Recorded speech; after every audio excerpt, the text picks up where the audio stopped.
할렐루야 온누리교회 김소리 목사입니다. 하나님의 말씀을 읽고 묵상하면 우리의 삶에 놀라운 변화가 찾아옵니다. 오늘 말씀 앞에 나온 여러분의 삶 가운데 반드시 변화와 성숙의 기쁨이 찾아올 것입니다. 오늘 저희가 함께 묵상할 말씀은 신명기 11장 22절에서 32절의 말씀입니다. 제가 아주 어렸을 적 학교 숙제로 콩을 화분에 한번 심어 본 적이 있습니다. 콩을 화분에 심고 물을 주면서 언제 싹이 트나 며칠을 기다렸던 적이 있습니다. 며칠이 지나서 아침에 잠을 깨어 보니 아주 예쁘게 새싹이 돋아난 것을 보고 너무나 기쁨에 찼던 경험이 있습니다. 그 새싹을 통해서 생명의 신비와 기쁨이 너무나 크게 다가왔던 것이죠.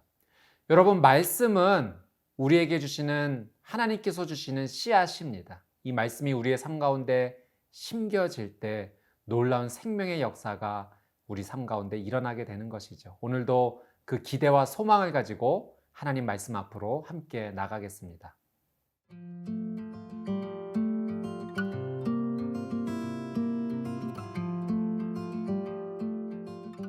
신명기 11장 22절에서 32절 말씀입니다. 너희가 만일 내가 너희에게 명하는 이 모든 명령을 잘 지켜 행하여 너희의 하나님 여호와를 사랑하고 그의 모든 도를 행하여 그에게 의지하면 여호와께서 그 모든 나라 백성을 너희 앞에서 다 쫓아내실 것이라. 너희가 너희보다 강대한 나라들을 차지할 것인즉 너희의 발바닥으로 밟는 곳은 다 너희의 소유가 되리니 너희의 경계는 곧 광야에서부터 레바논까지와 유브라데 강에서부터 서해까지라. 너희의 하나님 여호와께서 너희에게 말씀하신 대로 너희가 밟는 모든 땅 사람들에게 너희를 두려워하고 무서워하게 하시리니 너희를 능히 당할 사람이 없으리라. 내가 오늘 복과 저주를 너희 앞에 두나니 너희가 만일 내가 오늘 너희에게 명하는 너희의 하나님 여호와의 명령을 들으면 복이 될 것이요 너희가 만일 내가 오늘 너희에게 명령하는 도에서 돌이켜 떠나 너희의 하나님 여호와의 명령을 듣지 아니하고 본래 알지 못하던 다른 신들을 따르면 저주를 받으리라. 내 하나님 여호와께서 네가 가서 차지할 땅으로 너를 인도하여 들이실 때에 너는 그리심 산에서 축복을 선포하고 에발산에서 저주를 선포하라. 이 두 산은 요단강 저쪽 곧 해지는 쪽으로 가는 길 뒤 길갈 맞은편 모래 상수리 나무 곁에 아라바에 거주하는 가나안 족속의 땅에 있지 아니하냐. 너희가 요단을 건너 너희의 하나님 여호와께서 너희에게 주시는 땅에 들어가서 그 땅을 차지하려 하나니 반드시 그것을 차지하여 거기 거주할지라. 내가 오늘 너희 앞에 베푸는 모든 규례와 법도를 너희는 지켜 행할지니라. 22절 말씀 함께 보겠습니다. 너희가 만일 내가 너희에게 명하는 이 모든 명령을 잘 지켜 행하여 너희의 하나님 여호와를 사랑하고 그의 모든 도를 행하여 그에게 의지하면. 모세는 하나님 말씀을 잘 지켜 행하는 것이 하나님을 사랑하는 것이라고 말합니다. 하나님의 말씀을 지켜 행하는 것이 하나님을 의지하는 것이라고 말합니다. 여기서 의지한다라는 이 원어의 의미 안에는 어디에 달라붙는다. 그러니까 누군가를 의지한다는 것이 누군가에게 잘 붙어 있는 것이다 라는 의미가 담겨져 있죠. 요한복음 15장 4절 말씀에 이런 말씀이 있습니다. 내 안에 거하라. 나도 너희 안에 거하리라. 가지가 포도나무에 붙어 있지 아니하면 스스로 열매를 맺을 수 없음같이 너희도 내 안에 있지 아니하면 그러하리라. 예수님께서 포도나무 비유를 말씀하시면서 나는 포도나무고 너희는 가지다라고 하셨습니다. 가지가 포도나무에 붙어 있을 때 열매를 맺는 것처럼 너희가 내 안에 거하면 붙어 있으면 많은 열매를 맺을 수 있다라고 우리에게 가르쳐 주고 계십니다. 여러분, 붙어 있는다라고 하는 것은 인격적인 관계입니다. 그러니까 하나님을 의지한다, 하나님께 붙어 있는다라고 하는 것은 하나님과 인격적인 관계를 이루는 것이죠. 사랑은 일방적이지 않습니다. 사랑은 소통해야 됩니다. 사랑은 서로 주고받는 것이 있어야 되는 거죠. 우리가 하나님을 사랑한다 말하면 하나님께 잘 붙어 있어서 하나님 말씀을 지켜 순종해야 합니다.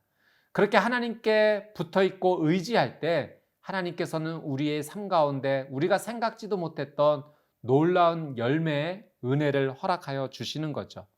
여러분, 하나님과 인격적인 관계, 소통하는 그 놀라운 사랑, 말씀을 순종함으로 이루시게 되기를 주님의 이름으로 축복합니다. 23절 말씀 한번 보겠습니다. 여호와께서 그 모든 나라 백성을 너희 앞에서 다 쫓아내실 것이라. 너희가 너희보다 강대한 나라들을 차지할 것인즉. 하나님을 의지할 때, 하나님께 붙어 있을 때 하나님께서 주시는 열매는 무엇인가? 23절 말씀해 보니까 너희가 너희보다 강대한 나라들을 차지할 것이다 라고 약속하십니다. 여러분, 객관적으로 볼 때 이스라엘 백성들이 가나안 민족을 이길 수 없었습니다. 사실은 힘에 부치는 일입니다. 싸운다 해서 이길지라도 큰 손해를 감당해야만 하는 일이었던 것이죠. 그런데 여러분, 하나님께서 그들을 이길 수 있게 해주시겠다. 25절 말씀도 한번 볼까요? 너희의 하나님 여호와께서 너희에게 말씀하신 대로 너희가 밟는 모든 땅 사람들에게 너희를 두려워하고 무서워하게 하시리니 너희를 능히 당할 사람이 없으리라. 가나안 족속으로 하여금 이스라엘 백성들을 무서워하고 두려워하는 마음을 갖게 해서 하나님께서 승리할 수 있도록 도와주시겠다 약속하십니다. 여러분, 어린아이가 어른과 팔씨름을 하면 어린아이가 도저히 이길 수가 없습니다. 그런데 이런 방법은 있죠. 어린아이가 어른과 팔씨름을 할 때 그 아이의 아빠가 아이의 손등에 함께 손을 얹어 주어서 힘을 주면 그때는 이길 수 있습니다. 하나님께서 우리에게 주시는 열매가 바로 그러합니다. 어린아이와 같은 우리의 손에 하나님의 손이 얹어지는 것입니다. 내가 가질 수 없었던 힘을 가지게 되는 것이죠. 여러분, 하나님께 순종하면, 하나님을 의지하면, 하나님께 붙어 있으면 하나님께서 우리에게 놀라운 능력과 은혜를 허락하십니다. 지혜를 주시고요, 통찰력을 주십니다. 또 말에 힘을 주시기도 합니다. 사람을 붙여주시기도 하시고 내가 할 수 없었던 여러 가지 영역에 하나님의 놀라운 힘과 은혜로 인도하여 주십니다. 여러분, 하나님을 의지하십시오. 하나님께 붙어 있으십시오. 그것은 하나님의 말씀을 순종하고 지켜가는 것입니다. 하나님을 사랑하는 것이지요. 오늘 그런 귀한 하루가 되시기를 주님의 이름으로 축복합니다.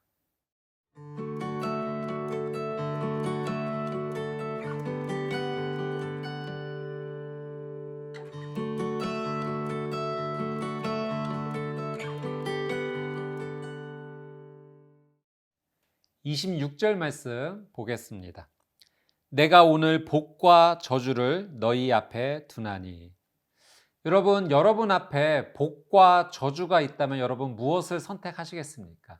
아마 100이면 100 다 복을 선택하시겠지요. 저주를 선택하고 또 저주를 소망하는 사람은 없습니다. 이 저주는 우리에게 고통이고 고난이고 또 슬픔이기 때문에 그렇습니다. 여러분, 모세가 하나님의 복을 선택하는 방법을 우리에게 가르쳐 주고 있습니다. 우리 본문 27절, 28절 말씀 한번 같이 보겠습니다.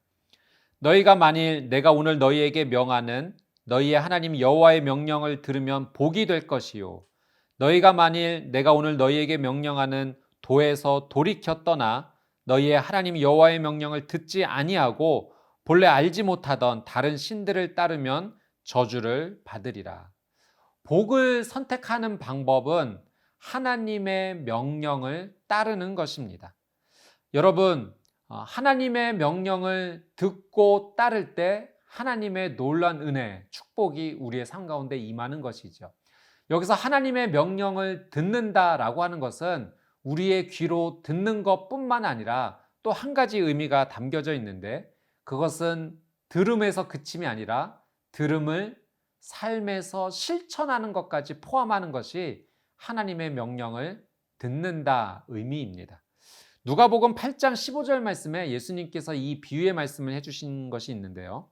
좋은 땅에 있다는 것은 착하고 좋은 마음으로 말씀을 듣고 지키어 인내로 결실하는 자니라. 예수님께서 비유로 설명해 주실 때 이 좋은 땅이 씨앗에 뿌려지면 100배의 열매가 열린다. 그래서 하나님의 말씀을 좋은 마음으로 받아들이면, 그리고 그것이 뿌려지고 또 그 말씀을 듣고 지키어 인내하면 100배의 열매가 열리는 것이다, 우리에게 말씀을 해주고 계시죠. 여러분, 좋은 땅에 씨를 뿌리는 것과 같이 우리의 마음 가운데 하나님의 말씀이 뿌려집니다. 여러분, 좋은 씨가 땅에서 자라나는데 과정이 필요하죠. 마찬가지로 우리의 삶 가운데서도 하나님의 말씀이 뿌려졌을 때 그것이 자라나 열매를 맺기까지 과정이 필요합니다. 예수님께서는 그 말씀을 지켜서 인내하는 자가 결실한다, 지키어 인내하는 자가 결실한다 라고 말씀하십니다. 그러니까 말씀이 열매를 맺기까지 순종과 인내 과정이 반드시 필요한 것입니다.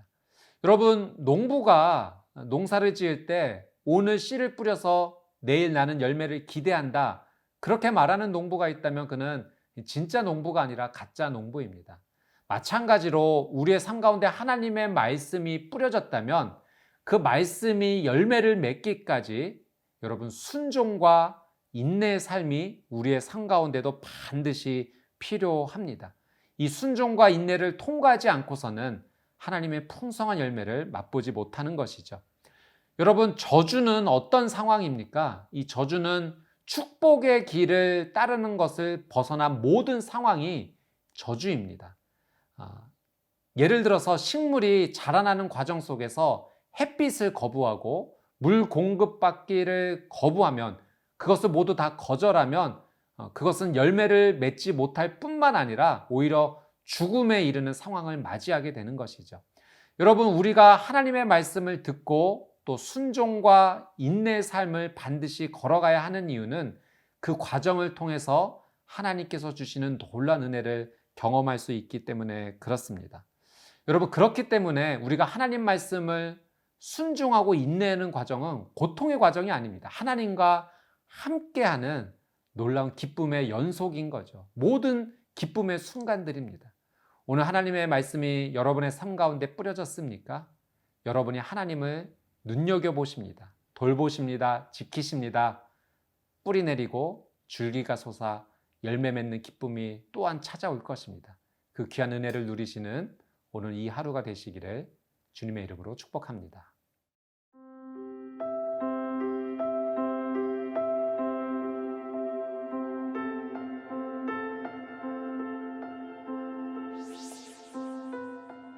하나님을 사랑하고 하나님을 의지할 수 있는 기회를 오늘도 허락해 주셔서 감사합니다.